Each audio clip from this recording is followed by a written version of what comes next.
Hello folks, Luke's English podcast is sponsored by italki, which is just a really useful service for anyone out there looking for a language partner or a one-to-one teacher to help with any language really, but certainly English. They have loads and loads of different English teachers with different qualifications and areas of specialisation. So go on to italki, find a teacher that suits you. You can schedule some lessons very easily through the website, and then before you know it, you're having conversations and lessons with your own teacher right there in your own home through something like Skype. It's really great. So remember that when you buy some lessons, italki will then send you a voucher, which is actually worth a free lesson. To get the offer, go to teacherluke.co.uk/talk or click an italki logo on my website. You're listening to Luke's English podcast. For more information, visit teacherluke.co.uk.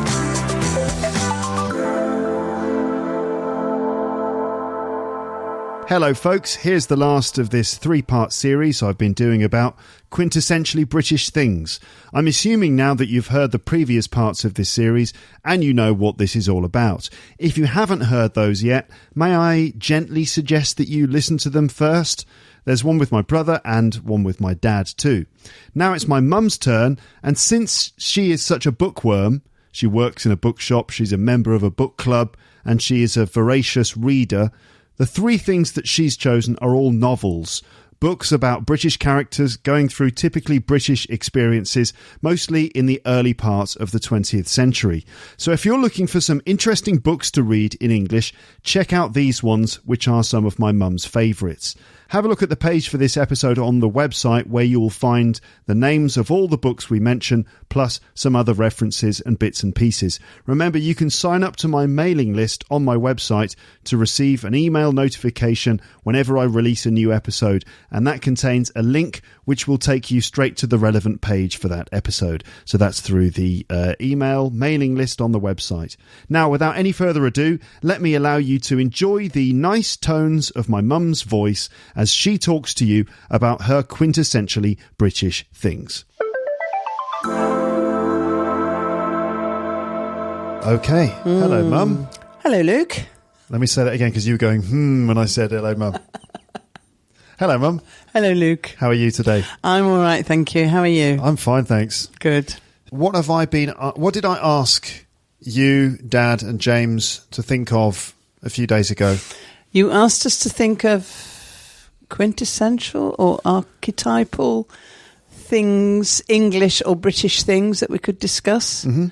But you didn't really want us to talk about the obvious things that everyone talks about, like tea and fog and Dickens and things like that, and Shakespeare. Yeah. I would have been happy talking about Shakespeare. To be honest, me too. I mean, I would have been happy to hear you talking about Shakespeare as well. We'll do that another day. Yeah. Okay. But you wanted things that were a bit different, which is what I struggled with. I was trying to find things that were British, that were British and with no other influences from around the world, and it's very hard. Well, I first of all thought of art, because I know a little bit about art, but it seemed to me that most British English art, even though it's very English, like Hogarth and people like that, even they have influences mostly from the continent of Europe. Yeah. And architecture, the same thing. A lot of Italian influence in our architecture, and Northern European influences in Gothic and all that sort of thing. So in the end, I ended up thinking about books, which is what I mostly think about anyway. You're a book person, aren't you? I am, yeah. You work in a bookshop? I work in a bookshop, and I follow lots of book podcasts, and I'm very influenced by one of them, which is called Backlisted, which I would recommend to anyone.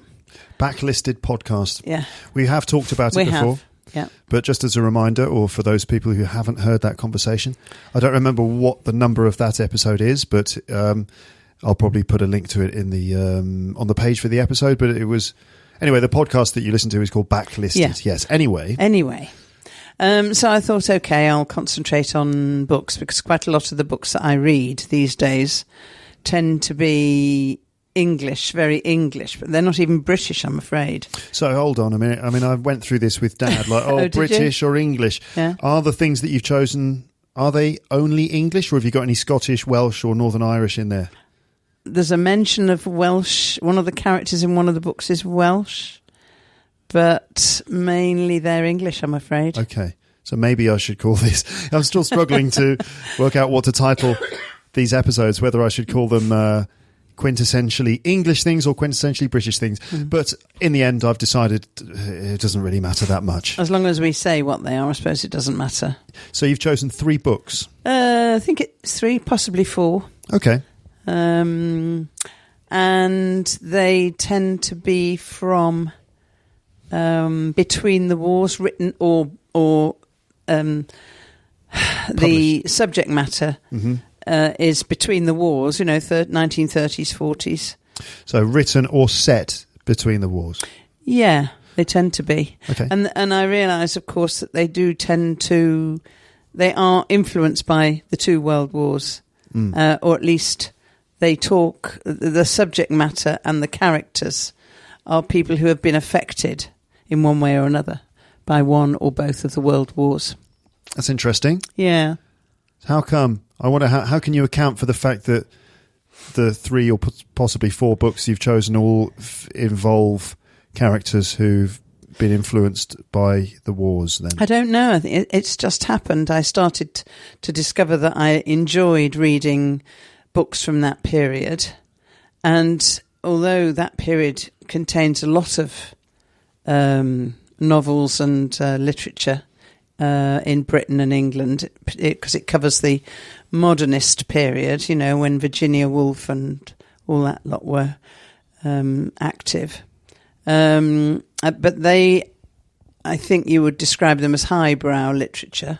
Virginia Woolf, just remind us, what's the most famous thing that she wrote? It's probably didn't she do no, sorry. I was thinking The Handmaid's Tales, but that's Margaret Atwood. Different person altogether. Sorry, I'm revealing my ignorance. Yeah, no, Virginia Woolf's famous ones are The Voyage Out, is that right? The Waves, The Lighthouse, To the Lighthouse, Mrs. Dalloway, all those things. What kind of period of time are we talking about? 1930s, 20s, 30s, I think. Well, actually, I'm showing my ignorance now.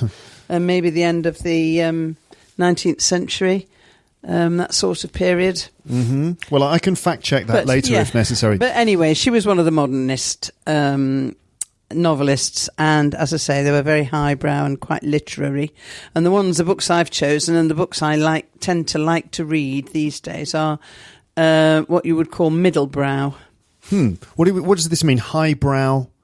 Highbrow is the word that is used more often. Yeah. I hadn't heard middlebrow before, but what does highbrow mean? Well, highbrow means literary, intellectual. Yeah. Novels and literature. Yeah. And middlebrow is, well, you can guess from that, it's not exactly chick lit, very, very basic, easy to read books, but it's not as intellectual as the highbrow stuff. So it's like somewhere in the middle. Exactly. In the middle, maybe. Yeah, middle brow. So not the popular, basic, easy to read stuff that you get in airports. Yeah. But not the very intellectual highbrow stuff, but somewhere in between. In the middle. All right then. So, do you want to start with the first book? Yes, and I'm trying to work out which one I would start with, and I think I'm going to start with. Now, this is interesting. After what I've just said. This is a book written by J.L. Carr, and it was actually written in, I'm not quite sure, but it was written in the 20th century. We're talking about early 20th century British novels. Yeah, but this is mid-20th. I said before that all the books I liked were in the 30s and 40s. Yeah. But this one is later. I think he wrote it in the 1980s, 70s, 80s.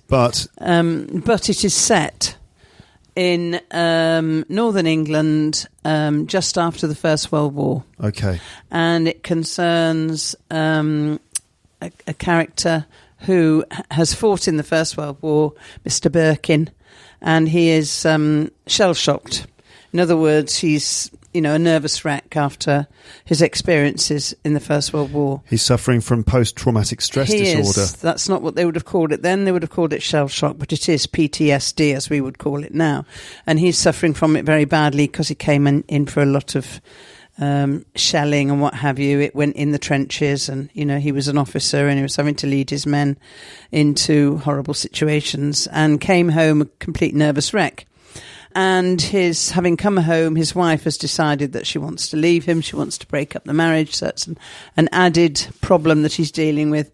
And he is an artist. His job is uncovering medieval wall paintings. And he has been employed by the vicar of a parish in northern Yorkshire to go along to their church and uncover a medieval masterpiece which has been painted over some years before. And that's kind of the premise of the story. But of course, what it's really about is, it's called A Month in the Country, by the way. A Month in the Country. A Month in the Country. By J.L. Carr. Okay.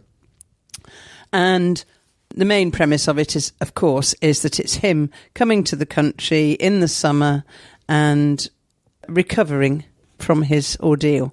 It's a very quiet part of the world. Nothing much happens. He meets lots of different people, some of whom are very inspirational, some of whom aren't.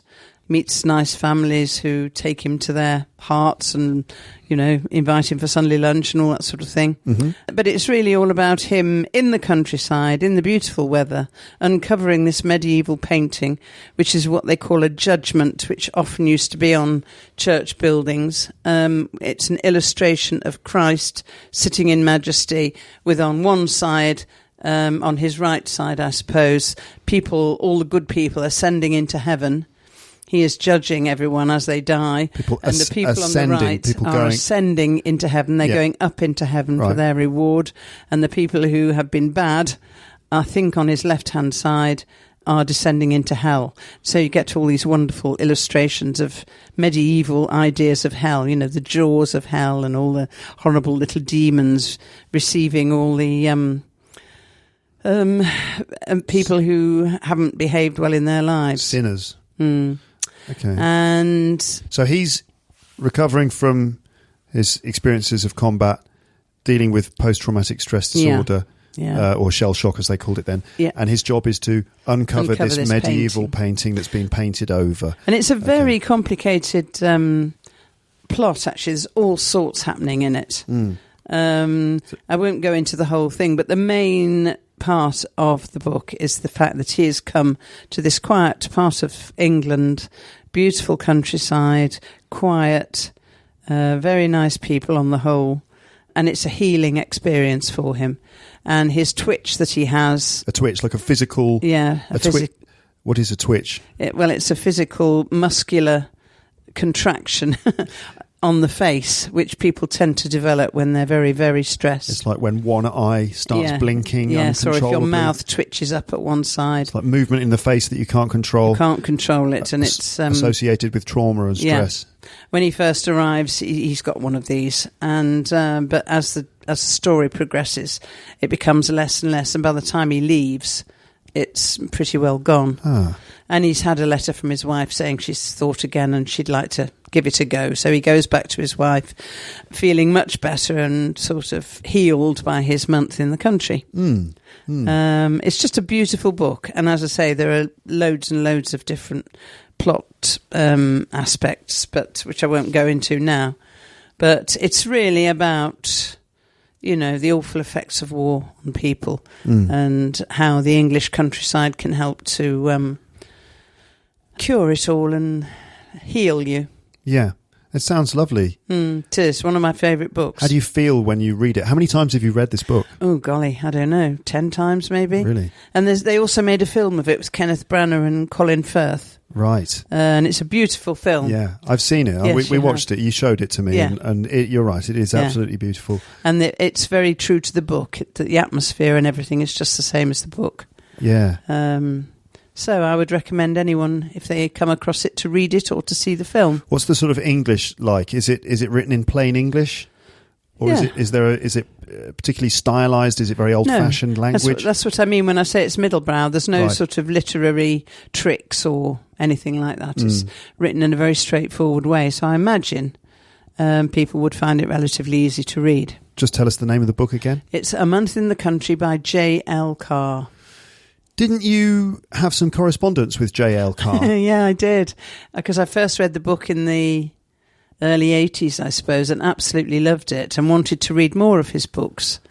And used to go into books, because in those days there was no Amazon, or you couldn't order books online very easily. Well, you couldn't order them online at all because there was no internet. Yeah. And the only way you could find a book was to go into a bookshop. And I would go into bookshops looking for his books, and I could never find them. So in the end, I decided I would write to him via his publisher and say, you know, I've been looking for loved your book, loved The Month in the Country, can't find any of your other books. Can you help me? And he replied saying, yes, I've got some here, and I can sell you some direct if you like. So he sent me a little postcard, handwritten. So I wrote back, and he gave me the list of the books, and I wrote back and ordered a couple. And he sent them with another little note, and this continued. I wrote to him a couple of times, 2 or 3 times, asking for more books. He also used to produce, he was a quintessentially strange, eccentric Englishman as well, himself. And one of the other things he used to do, as well as writing novels, was to produce illustrated maps of different counties of England. And I ordered a couple of those as well. And we used to have the one of Yorkshire, and don't know what happened to it. And now, of course, you can't get them. They're out of print because he died a few years ago. So you don't know what happened to that? I don't know what happened to that map. That map of Yorkshire. Yeah, it's really annoying. You had it in a frame? Or was I honestly can't remember. I think actually we bought it for Dad, for your granddad. Yeah. But I think I had a copy myself, and I don't know what's happened to either of them. It's funny, very bizarre. How things sort of go missing. Annoying. Very annoying. I remember that he sent you these little... postcards. Well, he sent you postcards, but he also sent you these little books, right? These, how did you do, little pamphlet-style books. Yeah, that was another thing he used to do. He used to produce them himself, and he would illustrate them himself as well. And there was a lot of them. There was one on Shakespeare, and they just had about 8 pages in each one, with just examples of bits of Shakespeare. He did Shakespeare, he did various poets, you know, Shelley, Donne. Didn't he do something about cricket? Yes, he did. I just remember a little mini pamphlet about cricket, and it was very, very beautifully illustrated and very sweet and lovely, basically. Yeah. Well, that was it. That was one of his enthusiasms, cricket. And I think he did 2 on cricket. I think we've probably got them around here somewhere. But there you go. So the healing power of the English countryside. And the Yorkshire countryside on top of that. Okay, because you're from Yorkshire as well. I am. Dad comes from Yorkshire, and so do you originally. That's right, yes. Okay, it's very interesting stuff. So that's a beautiful book. And another book which is kind of similar in its subject matter, in that it is about a young man who is coming back from the First World War, who's also shell-shocked and in a terrible state. So this is book number 2. This is book number 2. This is called To Serve Them All My Days by E.F. Delafield. Sorry, say the title again, please. To Serve Them All My Days. To Serve Them All My Days. Which is referring to a schoolmaster. It's what a schoolmaster is saying, serving. So it's referring to serving the students all his days, or serving the school all his days. In other words, he will always be someone. I'm trying to find my notes that I wrote on it now, and I can't find them. But it's about about a schoolmaster. Well, it's about him coming home from the war and being in the same sort of state as the character in J.L. Carr's book, and. Only this man, I suppose this brings a little bit of Britishness into it, because this man happens to be a Welshman called David Powlett Jones. That's the character. That's the character. And Powlett Jones answers an advert. He comes home from war in a real state, very, very shocked and suffering from PTSD after the First World War. And he answers an advert to become a teacher in a little private school in Devon somewhere, and he has no experience of teaching at all, but he goes along for an interview, and he's not a public school person himself either. He's a miner's son from Wales, from a very so he's from a working class background, and this public school, it's only a small one, but it would cater for people who were of a higher class than that. So he wouldn't be the automatic choice for a schoolmaster in a school like that. Yeah. But he goes along, and he is interviewed by the headmaster, who's one of these really lovely, caring, old school type of people. You mean old-fashioned? Old-fashioned. But in a good way. Yes, that's right, with old-fashioned values and very gentle and caring and what have you. And he interviews this young man and discovers that he has, he's got something about him, and so he decides to employ him. And it's just nothing... Well, I was going to say nothing very drastic happens, but of course it does. It's a bit sort of like a saga. It's the saga of David's life, and how he settles in the school and begins to love it, and talks a lot about the school children, school boys, because of course they're all boys, and how he gets on with them, even though they come from a different class from him, and how he manages to get everyone's respect, even some of the school teachers who look down on him because of who he is.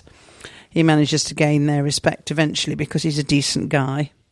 And he gets married and has a family, and then there's a tragedy. His wife is killed, and so there is spoiler alert. Yeah, there is quite a lot of drama in it, I suppose. But you would say really it's just it's a gentle sort of book. Because when you said earlier that these books were all sort of related to war, some people might have thought that you were into like books about fighting. Absolutely not. I hate all that idea of war. Can't bear reading about that sort of thing. But I mean, I find these books fascinating because it shows the effect that war has on people and how terrible it is. Yeah. Yes, and it's just a long, but it's a very long book.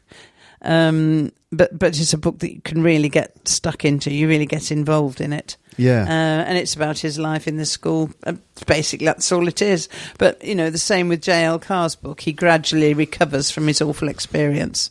But, of course, the elephant in the room... Ooh, nice. I don't know if your students know that expression. My students? Your listeners, sorry. No, that's all right. They kind of are my students too, I suppose.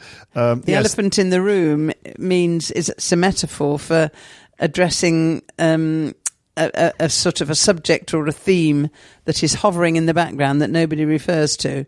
But the elephant in the room in this book, of course, is the fact that that the Second World War is going to happen fairly soon. I see. So that he is recovering from the First World War, and he's recovering and the school is recovering from all the deaths of the boys, from the old boys from school who died in the trenches in the First World War.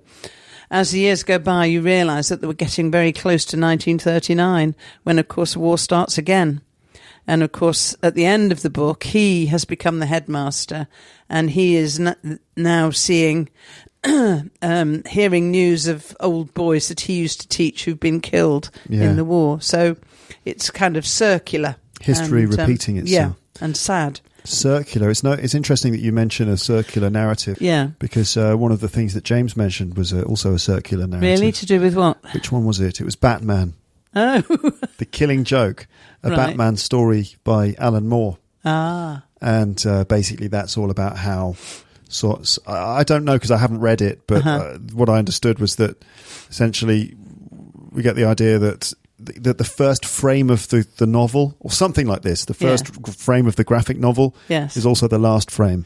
And so it's kind of like you just arrive back at the beginning again. Because, Batman a lot of that is about vengeance. Yes. About wanting revenge and about taking justice into your own hands, being a vigilante and trying to avenge a childhood trauma that Bruce Wayne, who is, I'm not going to talk about this for long because this is your episode, but Bruce Wayne as a child, his parents are murdered. In some versions of the story, his parents are murdered by a criminal who later becomes the Joker, who is Batman's arch nemesis. Yes. And so the two of them are, arch. What's the plural of nemesis? I don't know. Nemesises. Nemesi. It's not a problem that we often deal with, is it? It isn't. The plural of nemesis. But anyway, they are arch enemies. Yeah. And so I don't know, again, I haven't read it, but maybe what happens is at the beginning, the Batman is created by some act of violence, and at the end of the story, somehow the Batman is created again by another bit of violence. And the idea that revenge just creates a cycle of violence that goes round and round. And I don't know if there are any parallels here, but something to do with the way that history repeats itself. Yeah, and how sad it is that, he builds himself back up to full fitness and teaches all these boys and has wonderful relationships with them, and they all go off and do things in life. And then, of course, war repeats itself, and he gets news of a lot of these boys who he nurtured through school having been killed in the Second World War. Yeah. So, there could easily be a person like him turning up at the school to see him, asking if he'll give him a job because he's traumatised after the Second World War. You can imagine later on, another traumatised person coming to the school trying to find work, and interesting. Yeah. So that was called again, sorry? That was called To Serve Them All My Days. And it's, as I say, it's what does it say here in my notes? It says from Wikipedia, it says, it portrays the sweep of English history and delves deeply into social history from the Edwardian era to the early 1960s. So... I'm kind of getting a kind of Downton Abbey vibe from that. Well, yes. I mean, it is a big thing in our history, in English history. That period. Going back to the Edwardian era, where everyone said it was the golden era, before the wars came along and spoiled everything. There is an element of that. But in this particular book, it starts after the First World War, so you don't get much of an idea of the... golden age from it. Yeah, okay. But that's the similar sort of period. Yeah, that's right. Okay. Right. Very interesting. I suppose... Book number 3. Book number 3. Tricky. I think I'm going to go for a book by R.C. Sheriff. You know about R.C. Sheriff, R.C. Sheriff. She wrote it's a she, isn't it? No, it's a he. Oh, whoops. No, so then I don't know about R.C. Well, he Sheriff. wrote Yes, I do. Okay, yeah. So there's a Withnail and I reference here, because R.C. Sheriff is one of the characters in Withnail and I at the end of the film.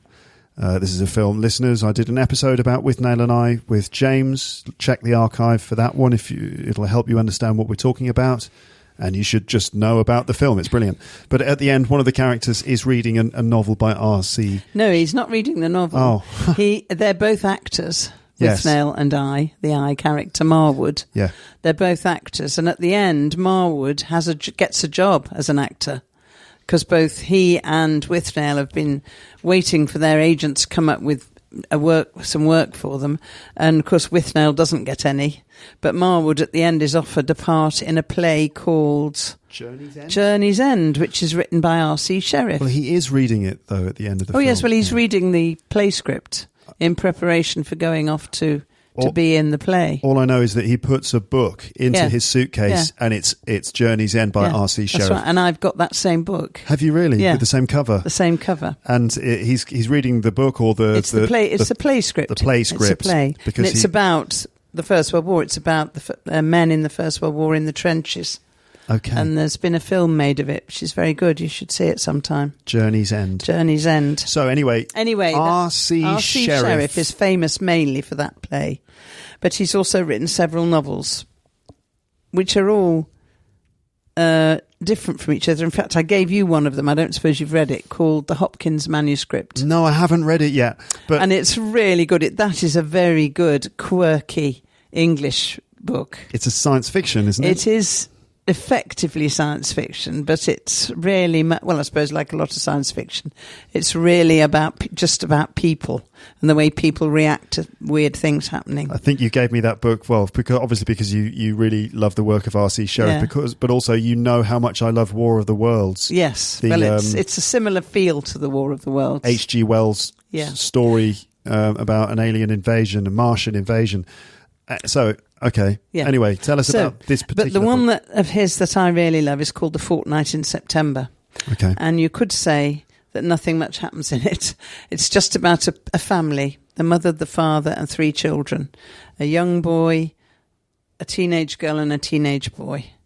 And they go off to Bognor Regis every year in September for a fortnight for their holiday. Bognor Regis. Bognor Regis is in Sussex. Okay. and it's a sort of quintessential English seaside town of the early 20th century. Okay. And it just follows them getting ready in their house in Dulwich, I think, in London, getting ready in their house, packing their stuff and getting ready. And the mother is a very nervy character. She hasn't got much self-confidence and she's worried about the journey and everything. It just goes into that, and it goes into all the preparations that they make and the fact that they have to go off to the station in a taxi. They get the train, and when they're on the train, they look out of the window and the train goes along the bottom of their garden. And there's a wonderful scene where they look at their own garden from the train, and they all see different things. So wait, it's a family preparing to go on a little holiday to Bognor Regis on the south coast. Yes. And the father of the family, the patriarch of the family, has come back from World War I. Well, no, that's not mentioned at all. I mean, it is similar in that it is set in the period between the two world wars. Yeah. But the world wars aren't really. I don't think they're referred to at all. So but it's that there's a feeling of the father just enjoying his rather mundane existence, doing his gardening, and that's why I mentioned the scene of them in the train and seeing the garden as they go past, and how he looks with pride on his garden and how pleased he is that the dahlias are doing well and all that sort of thing. And you just read between the lines and you know that he is just very happy living in his house with not much happening, with his wife and his family, doing his garden, going off to work every day, coming back home, planning his holiday, going off on the train to the same boarding house that they always stay in. Mm-hmm. And everything is just very similar to the way it's always been. And it's presumably what he would have been looking forward to going back to after the war. It's not made explicit, but you just have that feeling all the way through. There's this implications, that the man is enjoying what might appear to be a very boring, mundane existence, but for him it's a therapeutic existence. It's the simple, normal things that he would have wanted, that he would have looked forward to returning to when he was in the trenches or whatever. So, but in terms of storyline, is there a lot of storyline going on? Well, there isn't really. You could say, I mean, I gave it to a friend hoping that she would enjoy it, and she actually admitted that she thought it was boring because not much happened. And I suppose not much does happen apart from the fact that they go on holiday and they sit on the beach and they make the big decision to rent a beach hut this year, which they don't always do. And they sit in the beach hut and they watch all the other people going by and doing what they're doing, and they eat picnic lunches. And the younger boy has a wonderful time, uncomplicated time, paddling in the sea, making sandcastles and all that sort of thing.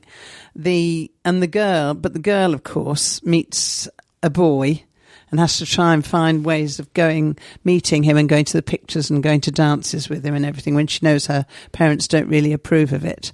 And the older boy is, he must be nearly 20, must be almost in his 20s, because he's got a job, but he's feeling very dissatisfied and he wants better. He knows that he wants better in his life, and he's making plans to, this often happens when you're on holiday. You're away from home, and it gives you space to think about your life and what you want to do.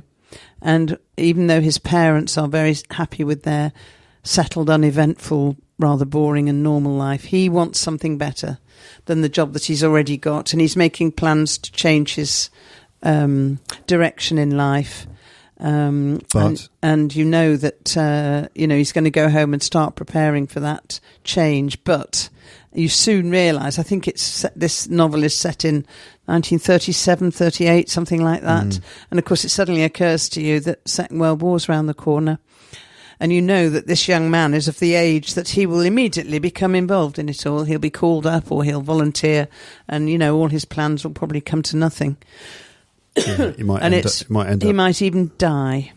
Yeah. And so it's very touching, watching these people having their very boring little holiday and enjoying their rather boring, normal little lives. So it might appear to be, like your friend said, a boring story about a family going on holiday. Yeah. But the context and your knowledge of the context allows you to read between the lines and see all the implied details. Yeah.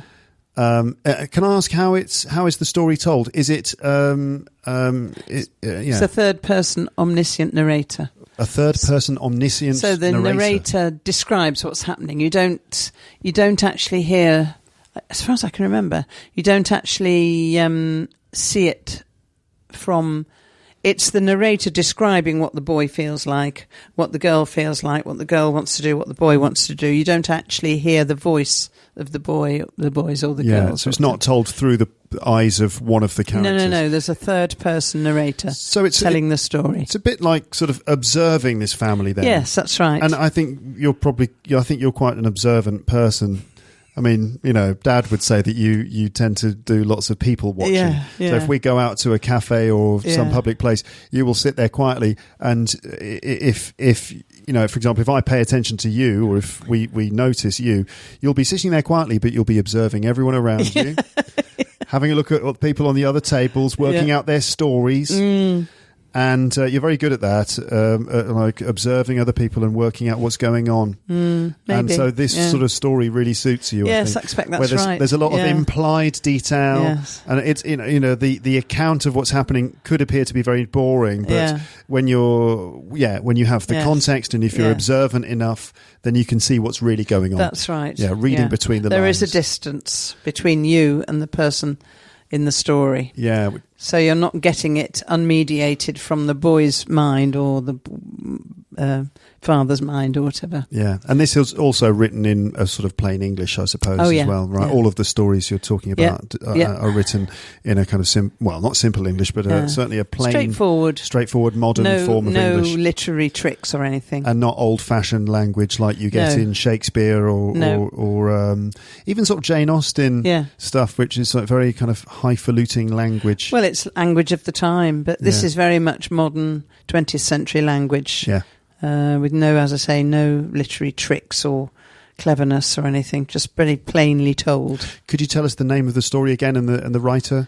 It's The Fortnight in September by R.C. Sheriff. Fortnight, obviously meaning 2 weeks. 2 weeks. Ladies and gentlemen. Okay, The Fortnight in September by R.C. Sheriff. Yeah. And the other thing we mentioned there is R.C. Sheriff's play called Journey's End, which is featured in the film Withnail and I. That's right.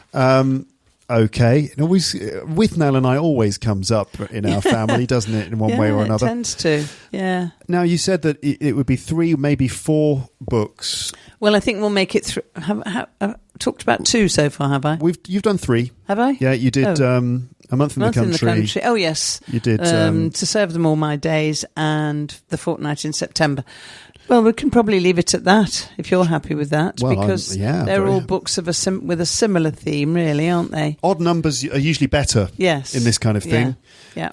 So 3. We'll stick with 3. Okay. And we'll leave the 4th one as a sort of mystery cliffhanger. I wonder what the 4th one was. Well, the 4th one I was going to talk about is completely different, really.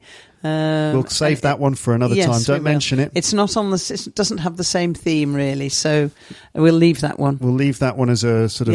In fact, there are 1 or 2 others I could talk about on the same theme as this next one that I was going to talk about. Okay, well, we can leave that for another episode for another time. Yeah. Another episode of what we're going to call it, Mum's Book Club? Maybe.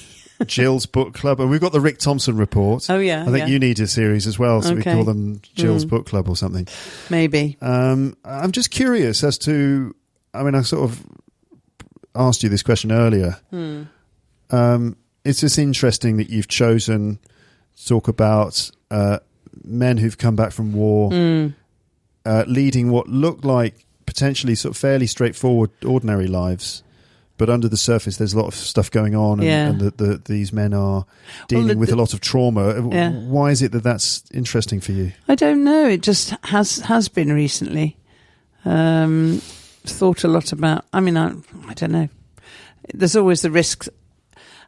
I suppose because everything is so unsettled here at the moment, and you just wonder what's going to happen, and people keep making apocalyptic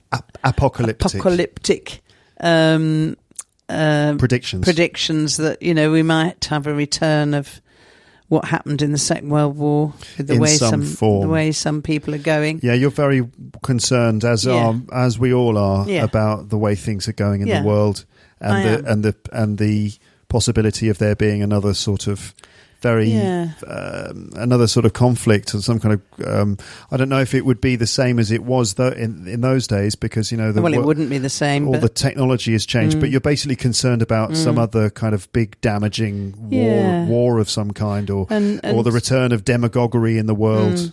It's awful. And I don't know, I suppose I often think about my dad, who served in the Second World War and had what they call a very active war, and I'm sure the older I get, the more I realise how much he was affected by the war. Mm-hmm. And I realise that anybody, mainly men, but anybody who is involved in that kind of conflict, including the more modern conflicts like Afghanistan and Syria and all these things, they must all be damaged, all these people who come home from these conflicts. Yeah. And it's just, I don't know, I find it extremely worrying. It's also a very interesting subject, of course, but, it's happened. It's always happened that young men have gone off and been damaged. If they haven't been killed, they've been damaged probably for good by their experiences. And it's just, I find it quite appalling that we can actually do that to young men. But anyway, it's getting all a bit grim now, isn't it? So. Yeah, okay. Well, I suppose I should just say thank you. Okay, well, I don't know how interesting that was, but... I found it fascinating. Oh, good. It's lovely to I mean, it's one of the things that is nice about having a podcast like this. That makes us talk about things. That has an audience. It gives me an excuse to sit down with someone for, half an hour or so, and just have a proper conversation with them. Yeah. So that's very nice, Mum. Thank you for talking to us about those 3 books. Okay. Very interesting stuff. All right. Okay, well, great. A Happy New Year as well. Oh, same to you and to all your listeners, as they say. Yeah, exactly. Yeah. Happy New Year, Happy New Year, everybody. All right, then. Let's hope it is. Yeah, a happy, yes. happy year, as it becomes less and less new as we move into February, March. Yeah. Let's hope things are happy. Fingers crossed. I can't say I have much hope, but there you go. Well, okay. Anyway, here we go, back onto a grim subject. On that happy subject. On that happy note, we'll say goodbye then, shall we? All right, then. Okay, bye-bye. Bye-bye.